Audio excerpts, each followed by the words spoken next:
Bonjour à tous. Alors aujourd'hui, la petite vidéo, ça va être sur comment revendre mes minéraux. Alors pour revendre ces minéraux, déjà, il faut cibler sa clientèle. Ça, c'est du commerce, hein. Ça veut dire que si vous avez des cristaux comme ça, des pierres comme ça, ou comme ça. Alors, ce type de pierre, ça va être plus la joaillerie. Parce qu'avec ce type de pierre, on fait des bijoux.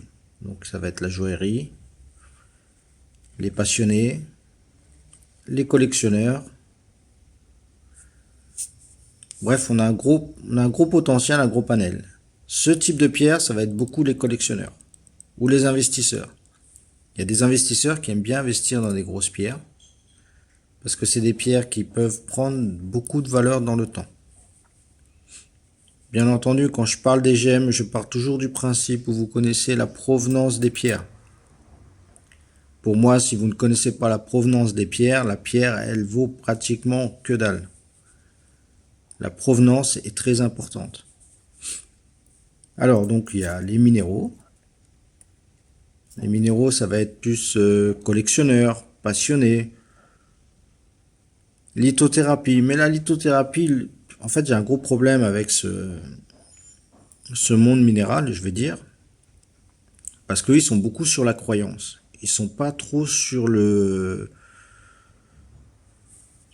vais dire, sur la beauté. En fait, ils vont pas rechercher la beauté du minéral. Ils vont pas rechercher la valeur du minéral. Ils vont pas rechercher la rareté du minéral. Ils vont pas rechercher tout ça, eux. Eux, ce qu'ils vont rechercher, c'est le bien-être, les vertus, entre guillemets, que les minéraux leur apportent. Et si vous voulez, cette obstination sur ça va occulter leur capacité à voir la vraie valeur d'un minéral. Et c'est pour ça que dans ce domaine-là, en fin de compte, vous avez beaucoup, parce que souvent, je vois moi les stands de ceux qui vendent tous ces minéraux de lithothérapie, c'est beaucoup des trucs qui sont traités, qui sont des fois imités, des fois c'est même pas des vrais minéraux, c'est des trucs imités, c'est grossier, mais c'est beau. Franchement, c'est beau, c'est bien défini, c'est propre, la couleur elle est top, et c'est ça en fin de compte qui devrait mettre un doute dans ces gens-là, c'est de se dire comment des minéraux aussi beaux, aussi propres, aussi top peuvent être aussi bas prix. Mais eux, ils se posent pas cette question-là, parce que pour eux, en fin de compte, un minéral, il n'a de valeur que sa vertu. Vous voyez, il n'a pas de valeur sur lui-même, il a des valeurs sur sa vertu. Alors que, en fin de compte, un minéral, c'est complètement différent. Un minéral, même un cristal comme ça, je veux dire, il y en a qui peuvent avoir de la valeur, il y en a qui peuvent prendre de la valeur, mais il y en a, ils valent que dalle. Ce qu'il faut regarder, c'est qu'il ait une bonne cristallographie, qu'il soit bien formé, qu'il ait toutes les caractéristiques, en fin de compte, d'un cristal qui s'est formé naturellement. Si vous avez un truc comme ça qui a été retravaillé, qui a été poli, qui a été... il vaut plus rien. Certes, il sera beau, il sera joli, mais il ne vaudra plus rien parce qu'il aura des caractéristiques qui lui auront été effacées. C'est pour ça que je dis dans les minéraux, ce qu'il faut, c'est vraiment rechercher le minéral qui ait subi le moins de traitement possible. Même dans les gemmes comme ça. Une pierre naturelle qui a subi le moins de traitement possible aura toujours plus de valeur qu'une pierre qui aura été chauffée ou huilée. Après, attention. Parce que des fois, vous envoyez par exemple des pierres au laboratoire et eux, ils partent du principe que toutes les pierres ont été, entre guillemets, améliorées. Mais ce qui se passe des fois, en fait, vous allez avoir soit huilage mineur, soit chauffe mineur. Ce qui se passe, c'est quand le lapidaire il va tailler la pierre, automatiquement, il y a frottement entre le disque et la pierre. Là où il y a frottement, il y a chauffe. Donc la pierre va subir une légère chauffe. Et des fois, il y a des lapidaires, soit ils utilisent l'eau donc pour lubrifier le disque, soit ils utilisent une eau avec un peu d'huile. Et si vous avez une pierre qui a des petits clivages, des petites fractures, vu que la pierre va chauffer, ça va chauffer, l'huile va rentrer un peu dans la pierre. Donc c'est pour ça que des fois vous pouvez avoir des indications, des commentaires dans les rapports d'analyse qui disent huilage mineur ou chauffe mineur. Ça ne veut pas dire que la pierre a été chauffée ou traitée à l'huile. Ça veut dire qu'au moment de la taille, eh ben, si le lapidaire a un peu trop appuyé ou chose comme ça, automatiquement la pierre a subi une petite chauffe. Et s'il utilise de l'huile pour lubrifier le frottement, il peut avoir des petites traces qui sont rentrées dans certaines petites fractures. Vous voyez ce que je veux dire? Pour moi, une pierre qui a été vraiment chauffée, ça veut dire que la pierre elle est sortie, donc ils l'ont taillée, ou avant la taille, ils ont vu qu'il y avait pas mal de choses qui n'étaient pas trop bonnes. Admettons peut-être qu'elle était un petit peu translucide, choses comme ça. Donc ils vont la mettre dans un four pour vraiment la chauffer exprès, pour qu'après elle sorte un peu plus transparente ou choses comme ça. Là, elle a subi une chauffe. Mais dans la joaillerie, la chauffe, elle est totalement tolérée, hein, dans le domaine, même au niveau de la gémologie, c'est totalement toléré, hein. Le huilage des pierres, par exemple, comme les émeraudes, qu'elles sont huilées, on vous dira que 99,9% des émeraudes qui sont sorties des mines sont huilées. C'est ce qui va servir en fin de compte à les rendre un peu plus résistantes. Parce que les émeraudes, comme les rubis, sont fracturées naturellement. Donc on utilise ça. Mais c'est de l'huile, c'est une huile incolore. Parce qu'il y en a, ce qu'ils vont faire, c'est qu'ils vont choper, admettons, ils vont avoir, je vais prendre cet exemple-là, ils vont avoir une émeraude comme ça, et ils vont utiliser une huile colorée pour que à la fin, elle ressorte comme ça.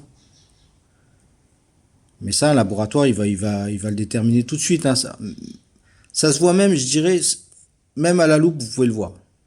Il y a certains trucs, vous voyez, parce que c'est dans les fractures. Donc quand vous allez regarder, si une fois que vous savez bien étudier les pierres, vous allez regarder, vous allez voir qu'il y a quelque chose qui va pas, la coloration est pas homogène, c'est vraiment dans des trucs, enfin, ça se voit, c'est visible.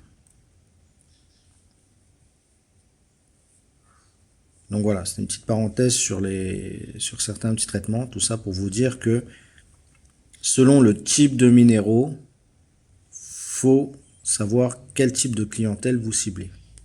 Par exemple, pour des grosses pièces comme ça, de 100 carats, celle-là fait 107 carats, je crois. La portée en bijoux, si vous voulez, ça va être lourd. Donc, même si vous la mettez en pendentif, bon, après c'est joli, hein, mais ça va être lourd. Donc, ça va être bon si vous faites un bijou d'une soirée, quelque chose comme ça, vous voyez, pour faire un dîner mondain, un truc comme ça, vous faites un gros bijou, un truc qui pèse lourd, vous le portez pour une soirée, c'est bon. Mais si c'est un bijou que vous voulez porter tout le temps, ça c'est trop gros. Donc ça va être plus sur de l'investissement, sur des passionnés, sur des collectionneurs, quelque chose qu'on va mettre en valeur dans une vitrine ou qu'on va mettre dans un coffre, dans l'attente que ça prenne de la valeur. Pareil, si vous voulez vendre des pierres, par exemple des grosses pierres comme ça, pour de l'investissement, à des gens qui veulent investir ou des choses comme ça, toujours apporter un rapport de gémologie. C'est-à-dire, quoi qu'il arrive, vous l'envoyez à un laboratoire de gémologie, vous la faites analyser et vous la vendez avec le rapport de gémologie. Sans ça, ça ne veut rien dire. Ça aura beaucoup plus de valeur avec un rapport de gémologie que sans. Là, les pierres comme ça c'est plus, ouais, en joaillerie. Les gens, ils vont acheter ça, ils vont monter en bague, en pendentif, peut-être faire aussi, peut-être en bracelet, je sais pas. La joaillerie. Après, les passionnés aussi peuvent acheter ça. Les collectionneurs. Les investisseurs. Ça, c'est du corindon, c'est de la pierre précieuse. C'est très demandé. Et là, vous avez tout ce qui est minéraux. Minéraux, pareil, collectionneurs. investisseurs. Les investisseurs, ça va être certains types de minéraux. Par exemple, vous avez des émeraudes sur Gange ou du rubis sur Gange ou des pierres assez rares ou d'une certaine taille ou d'une certaine cristallisation ou avec certains autres types de minéraux qui sont accrochés avec ou inclusion ou roche-mère. Les investisseurs, les collectionneurs, ils sont friands de ça. Après, comme je vous dis, il y a le domaine de la lithothérapie, mais le domaine de la lithothérapie, comme je vous ai dit au début, c'est pour l'instant, vaut mieux éviter. Donc voilà. Et après, il faut savoir mettre en valeur son cristal. C'est-à-dire savoir parler de lui. C'est pour ça qu'il faut connaître la cristallographie, il faut connaître la minéralogie, il faut savoir de quoi on parle. Et il y a un autre truc aussi que je voulais dire, c'est que si vous achetez des pierres comme ça, admettons sur des sites internet, je sais pas, on va dire 30 €, et que vous vous dites vous allez le revendre 400 €, si vous l'achetez 30 €, c'est qu'il vaut 30 €. Le mec qui vend ça sur un site internet, il va pas vous vendre un truc comme ça à 30 € alors que ça vaut 400 €. Vous voyez ce que je veux dire? Si vous voulez vraiment faire des bonnes plus-values, je vais dire, sur des minéraux, faut aller les chercher directement dans les pays producteurs. Mais même là, c'est d'un compliqué et vous allez comprendre avec le temps que même si vous faites ça, vous allez toujours dépenser un peu plus que ce que vous allez gagner. Mais c'est comme tout, hein. À partir du moment où vous voulez faire de l'argent, il faut dépenser de l'argent. On ne peut pas faire de l'argent sans dépenser d'argent. Enfin voilà, c'était une petite chose pour vous dire que les pierres se revendent assez bien. Il faut juste savoir de quoi on parle et où les vendre. Donc, c'est-à-dire cibler sa clientèle et surtout bien connaître son produit. Ça, c'est du marketing, hein. Du marketing de vente, c'est la base, hein. Et savoir le mettre en valeur. Voilà. Moi, quand j'ai des pierres, logiquement, je les touche pas. J'essaie toujours d'avoir des pierres 100% naturelles, c'est-à-dire avec le minimum de traitement. Mais j'ai remarqué, enfin j'ai appris dans le temps,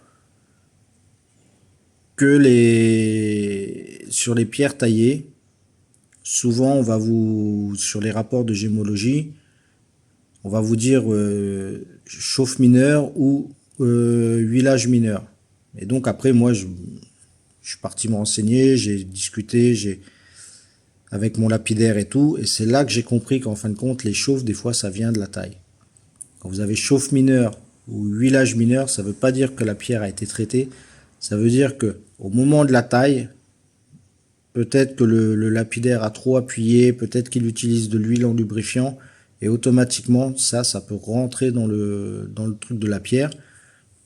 Et le laboratoire, quand il va analyser cette pierre, et ben il va le voir. Il va voir qu'il y a eu un petit peu de chauffe, il va voir qu'il y a il y a des traces d'huile, des machins comme ça. Donc lui, il va dire chauffe et huile. Mais ça ne veut pas dire que la pierre a été traitée. Vous voyez, sauf si c'est mis huilage majeur ou chauffe majeur.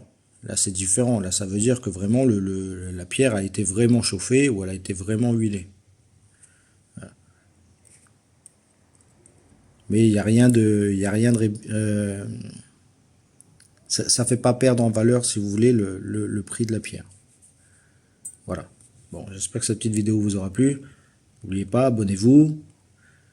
N'hésitez pas à commenter. Laissez-moi des petits commentaires pour savoir de quoi vous voulez que je vous parle sur les pierres. Comme ça, au moins, je saurai quel type de vidéo vous faire à l'avenir.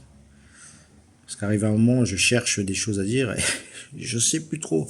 Enfin voilà. Allez, je vous laisse. Ciao, ciao.